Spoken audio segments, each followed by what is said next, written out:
میں میوزک چھوڑ چکا تھا، سوچتا تھا کہ کیا کروں اب کیا کام کروں اور ایک سٹیج میرے پہ یہ آ گئی کہ میں نے آخری 100 روپے نکال کے اپنی بیوی کو دیے، جو میرے پاس آخری 100 روپے تھے، اور میں نے کہا کل مجھ سے نہ مانگنا کچھ، اب میرے پاس کچھ نہیں ہے، I have nothing، بس اوپر اللہ ہے، نیچے بس یہ حالات ہیں۔ لیکن میں نے ایک بات سنی ہوئی تھی مولوی طارق جمیل صاحب سے کہ اگر تم اللہ کے لیے کسی چیز کو چھوڑو گے، اللہ تمہیں اس سے بہتر چیز دے گا۔ یہ میں نے سنی ہوئی تھی، یہ حدیث کے الفاظ ہیں، اور میں تھوڑی دیر میں کبھی کبھار سوچتا تھا، میں کہتا تھا یار لوگ صحیح کہتے ہیں، یہ مولوی مرواتے ہیں لوگوں کو، مروا دیا مجھے، کہاں ہے وہ چیز؟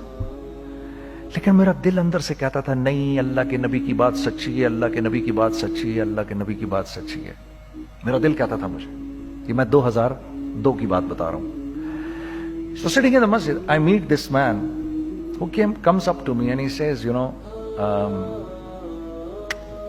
Bhai, what are you doing these days? I said, basically nothing. I'm just thinking of doing something. He says, how about if you and I think of something, let's just do something together. I said, like what? He says, I don't know, you tell me. تو اس نے کہا کیا کریں؟ میں نے کہا چلو کپڑے بناتے ہیں۔ ہم نے دونوں نے کہا ٹھیک ہے، اب میرے پاس پیسے تو تھے نہیں، تو میں نے کہا کیا کرے گا؟ اس نے بولا یار دیکھو سٹارٹ ایسے ہوگا جنید بھائی، 25 لاکھ آپ دیں، 25 لاکھ میں لاؤں۔ اب اس نے 25 لاکھ بول دیا اور میں ابھی 100 روپے بیوی کو دے کر آ رہا ہوں، اور بڑی اپنا سٹیچر بالکل رکھ کے اوکے ٹھیک ہے۔ اب میں سوچ رہا ہوں 25 لاکھ کہاں سے ہوں گے؟ 25 لاکھ آپ لائیں، 25 لاکھ میں لاتا ہوں۔ میں نے کہا جی ٹھیک ہے۔ تو میں گھر گیا، گھر بیٹھ کے سوچا، میں نے کہا کیا ہے، کیا بیچوں۔ ایک دوست کو میں نے بولا، اس زمانے میں یہ بھی پتا چل گیا کہ دوست کس چیز کا نام ہے، کیونکہ سب کو پتا تھا کہ یہ اس وقت مشکل میں ہے۔ تو یقین کرو 50 کی چیز ہر ایک مجھے 25 کوٹ کرتا تھا۔ 25 لے لیں جنید بھائی، اس کے یہی دے سکتے ہیں۔ یہ اپنے دوستوں کی بات بتا رہا ہوں۔ مجھے اس دن پتا چلا، اس زمانے میں اچھے لوگ بھی ملے جنہوں نے 25 کی جگہ کہا نہیں یار آپ رکھیں، یہ چلو بعد میں کر لیں گے، دیکھ لیں گے۔ ایسے بھی ملے، لیکن ایسے بھی ملے کہ جنہوں نے ایکسپلائٹ کر کے میری کمر ہی توڑ دی۔ اس وقت جو کر سکتے ہیں اس آدمی کے ساتھ کریں، کیونکہ یہ اس وقت پریشانی میں ہے۔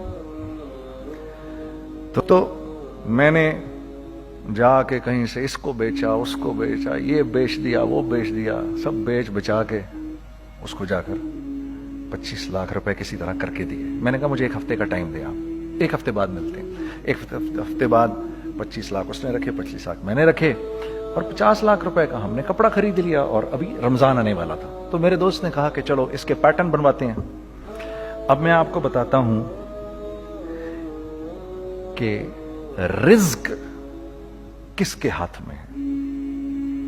وہ جو پیٹرن کاٹا تو پیٹرن چھوٹا کٹ گیا، 25 لاکھ روپے گئے، اور میں سر پکڑ کے بیٹھ گیا، اور میں کہوں یا اللہ یہ مجھے کسی کیا گناہ کی سزا مل رہی ہے، یہ کیا ہے کہ ہم دونوں بیٹھے ہوئے، اس نے بھی سر پکڑ کے بیٹھا ہوا، میں بھی سر پکڑ کے بیٹھا ہوا۔ وہ تو خیر امیر آدمی تھا تھوڑے، اس کے پاس تو پیسے تھے۔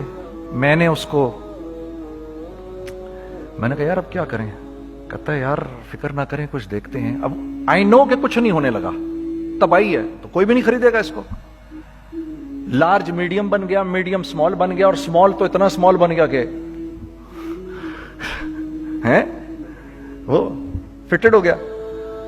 کہ ایک صاحب ملنے آئے ہمیں کہ جی وہ دیکھیے ایک پارٹی آئی ہے بنگلہ دیش سے، ان کو شلوار قمیض چاہیے، لیکن جنید بھائی ان کی ریکویسٹ ہے پیٹرن تھوڑا چھوٹا کر دیں۔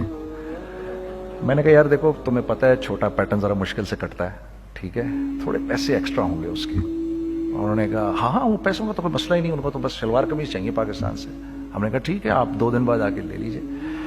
تو جو چیز اللہ معاف کرے آج جو آپ لوگوں سے شیئر کر رہا ہوں، جو چیز 500 روپے کی بیچنی تھی وہ 600 روپے کی بیچ دی، جو چیز پورے مہینے بیچنی تھی 2 دن میں بیچ باج کے، پورے رمضان جو بیچنا تھا سب بیچ باج کے بیٹھ گئے دونوں کہ اب کیا کریں،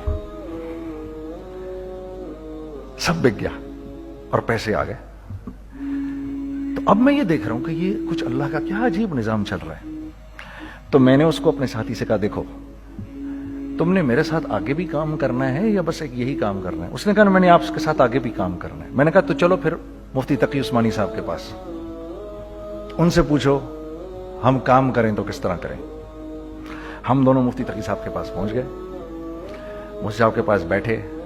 اچھا میں مفتی صاحب سے میرا تعلق تھا, ان کو بھی جانتے تھے مفتی صاحب. تو مفتی صاحب کہنے لگے بھائی 3 کام کرو. پہلا کام یہ لکھو یہ کاروبار ختم کیسے ہوگا, یہ جے ڈاٹ ختم کیسے ہوگا, یہ لکھو پہلے. دوسرا کام, پہلا کام یہ سب سے آسان ہے, اب اس سے اور مشکل کام وہ یہ کہ عزم کرو اس بات کا ایک دوسرے کو دھوکہ نہیں دو گے تم دونوں, یہ اس سے مشکل کام کہا. اور اب تیسرا سب سے مشکل کام, یہ نیت کرو کہ اس کاروبار سے تم نے لوگوں کو نفع پہنچانا ہے, فائدہ پہنچانا ہے. اگر یہ 3 کام تم لوگوں نے کر لیے تو تم دونوں کا تیسرا پارٹنر اللہ ہو جائے گا.